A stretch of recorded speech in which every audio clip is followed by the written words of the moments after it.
Hey, y'all, Scott Horton here for WallStreetWindow.com. Mike Swanson knows his stuff. He made a killing running his own hedge fund and always gets out of the stock market before the government-generated bubbles pop, which is, by the way, what he's doing right now, selling all his stocks and betting on gold and commodities. Sign up at WallStreetWindow.com and get real-time updates from Mike on all his market moves. It's hard to know how to protect your savings and earn a good return in an economy like this. Mike Swanson can help. Follow along on paper and see for yourself. WallStreetWindow.com. All right, you guys, welcome back to the show. I'm Scott Horton, and our next guest is Eric Margolis. He's the author of War at the Top of the World and American Raj, Liberation or Domination. And he's the author of this recent piece. We're running it in the views at antiwar.com today. David v. Goliath in Gaza. Some more of this poor little Israel claptrap, huh? Welcome back to the show, Eric. How are you doing? Thank you, Scott. Well, I'm watching these multiple stories with first Gaza, the disaster there, the man-made disaster there, the crash in Ukraine. Very, very dismaying time. Yeah, things are looking pretty bad here. Well, so now I just went over this piece of right-wing pro-Israel propaganda that was going around, and I was trying to kind of debunk it. It was Dennis Prager kind of leaving out more than half the story in telling the story about Israel as David and all of the surrounding Arabs as Goliath. I guess in a general sense, can you comment about that? Of just who's the underdog and who's not? We've heard this for many times. Poor little Israel, they facing 100 million Arabs. The reality is that the Arab states are all incompetent messes right now. They have almost zero military capability. Half of them are allied with Israel secretly, like Egypt and Saudi Arabia and some of the Gulf Sheikdoms, Jordan. They've long been, covert Israeli allies. So really, the Palestinians who are trying to establish their own state have almost no backers left. They have Syria, which is in chaos and being torn apart by a U.S.-led revolution, and distant Iran, maybe Hezbollah. And Hamas has sided with the rebels against Hezbollah and Assad up there in Lebanon, so that's it for Syrian support for them, right? I know it's a very dismal situation. So much for Arab Brotherhood, but the real point is that Hamas happens to be the only, after Tunisia, the only other democratically elected government in the Arab world that's left, and it is now being crushed by the Israelis, not so much because it's firing rockets, which, as I wrote, I think is very foolish, but because they want to crush any resistance to Israel's control in the area, and they want to put an end to any hope for a Palestinian state. Mm-hmm. And so, I guess I've heard them say, and it's pretty clear, right, that this, they weren't even shy about it at all. Netanyahu denounced America for recognizing the coalition Fatah-Hamas government there. And so everybody says, yeah, this is meant to undermine that, to destroy that alliance. And maybe it already has. I don't know. Maybe Hamas has withdrawn from it. But I guess I don't really see the...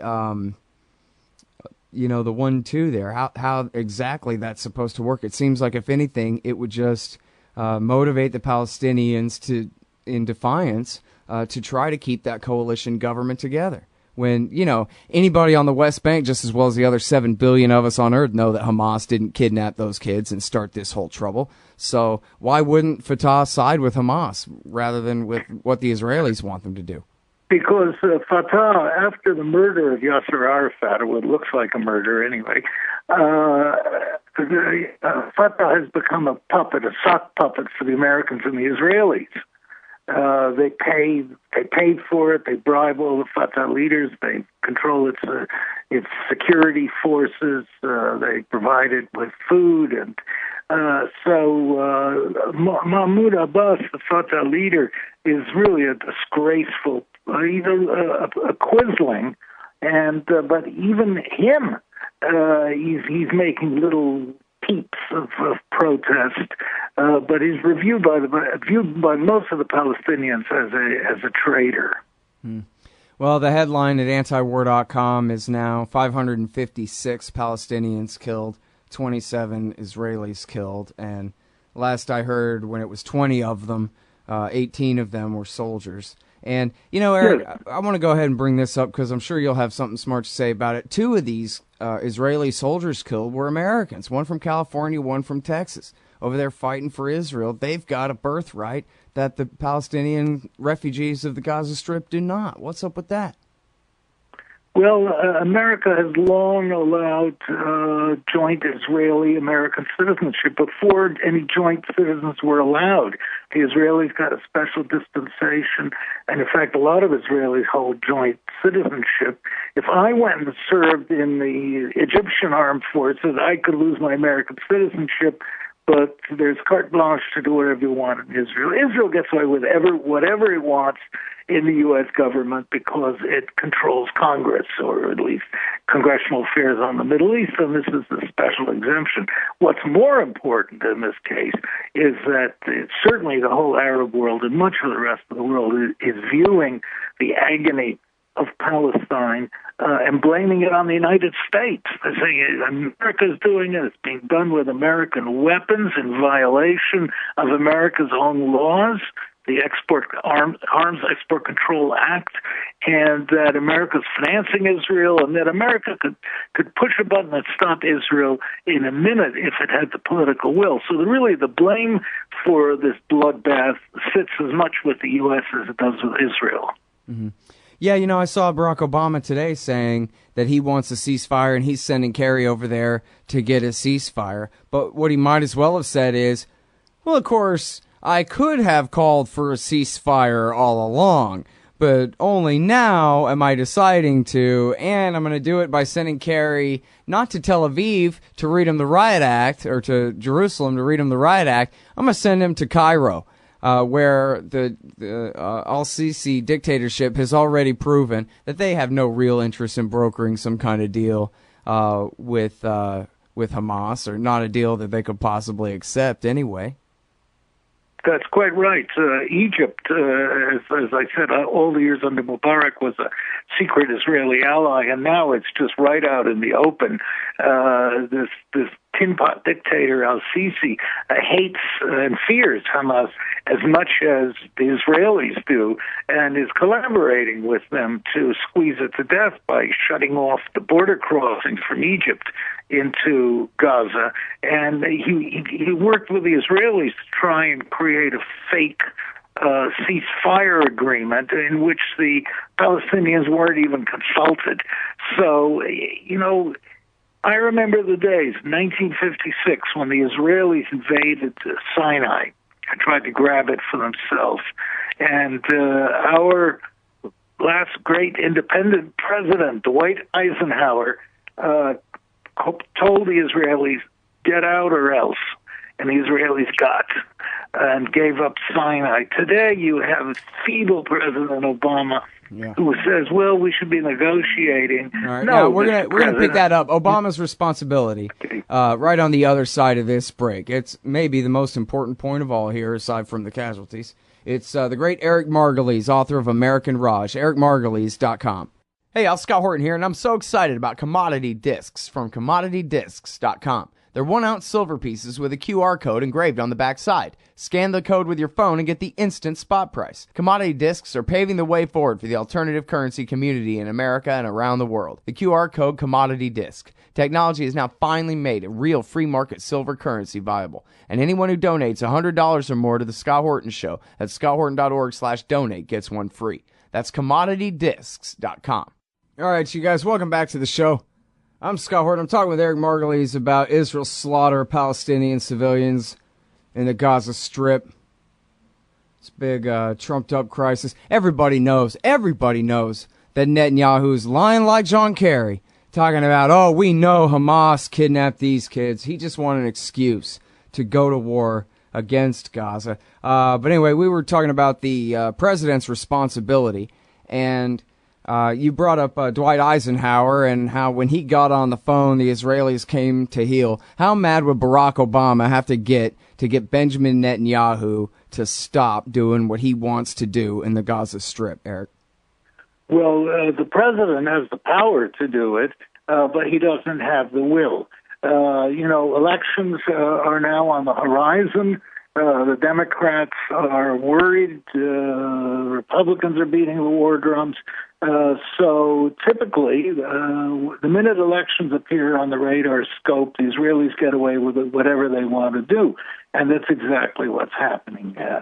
Netanyahu what he was really afraid of was that an independent Palestinian state on the West Bank had become a step closer after the Hamas PLO accord, and this is his way of breaking it. I think he's done it very successfully with this attack on Gaza. Mm-hmm. And yet the two-state thing was already dead. That's what everybody said when Kerry's ridiculous joke of a half-hearted attempt fell apart. It came to an end. Everyone said, well, so that's it for two states. Now what are we going to do, kind of thing, right? So, I mean, what was he even afraid of from this coalition government? I don't get it. Well, he was afraid that it at least presented a viable path. Because remember, Hamas has been demonized by the United States and by Israel as a terrorist organization.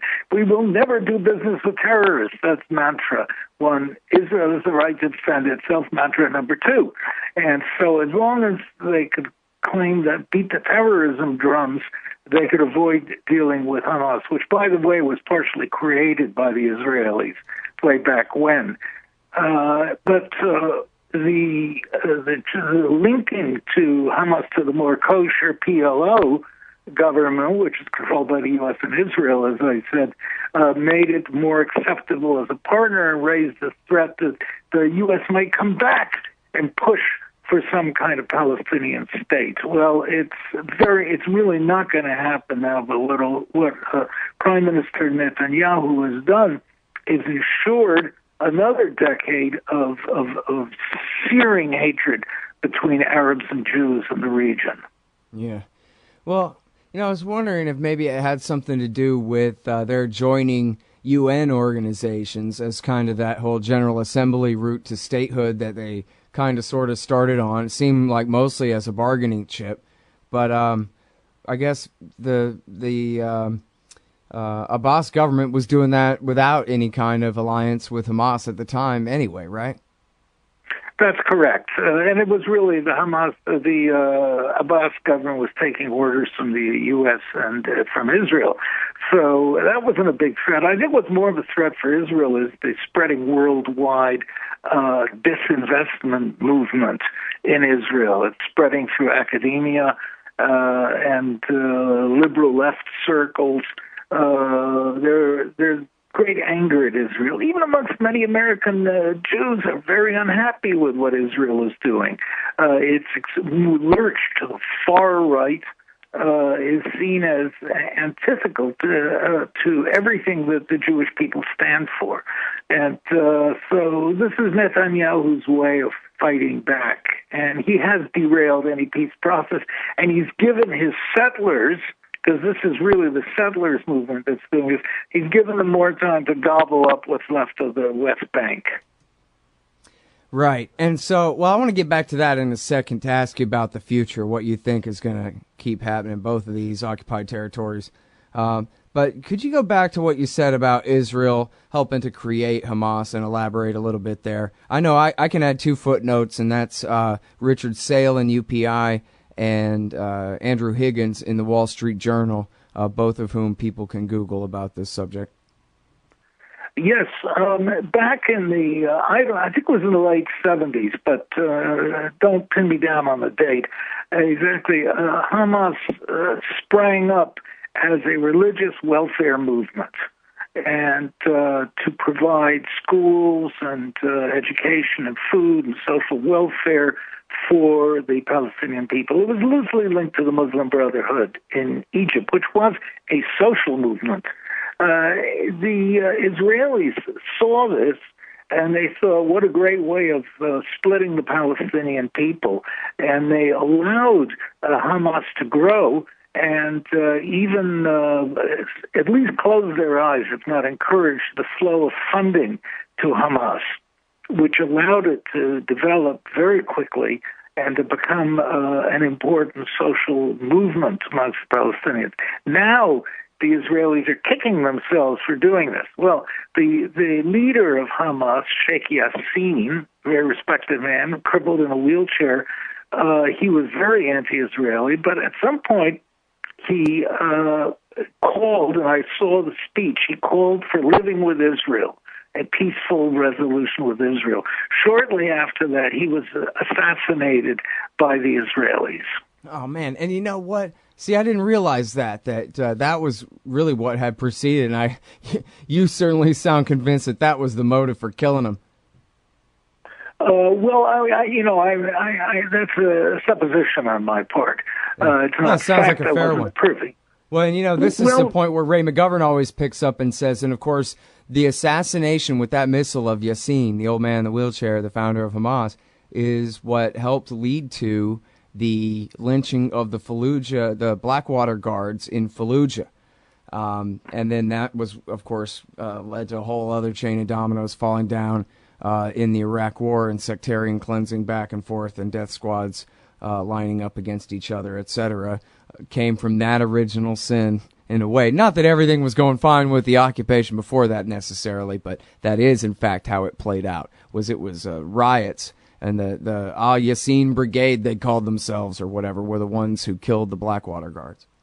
Good memory there. Yeah, well, it's Ray McGovern. Right. I'm relying on him. He's a smart guy, too. That's the advantage of being a radio host. I get to talk to all of you guys who know everything, and so I remember as much as I can. Without ever having to actually go to Gaza and risk dying myself, which is what a lot of people in Gaza are doing right now, including a lot of reporters, apparently. In the last few days, Scott, the Israelis who claim to be doing targeted reprisals on Gaza to knock out missile sites are using 155 millimeter self-propelled guns supplied by the United States to shell residential areas from long distance. This is not even line of sight. It's, at a distance. They use air spotters or on the ground. It is very crude. It's like firing heavy artillery down Madison Avenue in New York. Well, it sort of seems like, I don't know what kind of ceasefire they'll get, but I guess my bet would be it'd be just like in 2009 and just like in 2012, where they just sort of back off, and then they do this again, mowing the lawn, they call it. And so it'll just be status quo from now on, or what's going to happen here? Oh, this will eventually end with a ceasefire, probably after some spectacular horror. We're seeing now entire Palestinian families being wiped out. Yeah, I've got footage here on my Twitter feed of streets littered with bodies, Eric. I've been watching the pictures of those Palestinian bodies lying in the streets that appear on European television, but not on American. That's really something else. And it really does come back to the responsibility of the Americans for the money, for the support in the UN, for all the weaponry involved, as you say. It's just a shame that Americans don't get a chance to hear your side of the story on cable TV yet. Or now. Anyway, thanks very much, Eric. Appreciate it. Thank you, Scott. The great Eric Margolis, everybody. EricMargolis.com. Spell it like Margolis. Oh, John Kerry's Mideast peace talks have gone nowhere. Hey, y'all, Scott Horton here for the Council for the National Interest at councilforthenationalinterest.org. U.S. military and financial support for Israel's permanent occupations of the West Bank and Gaza Strip is immoral, and it threatens national security by helping generate terrorist attacks against our country. And face it, it's bad for Israel, too. Without our unlimited support, they would have much more incentive to reach a lasting peace with their neighbors. It's past time for us to make our government stop making matters worse. Help support CNI at councilforthenationalinterest.org. Hey, y'all, Scott Horton here. It's always safe to say that one should keep at least some of your savings in precious metals as a hedge against inflation.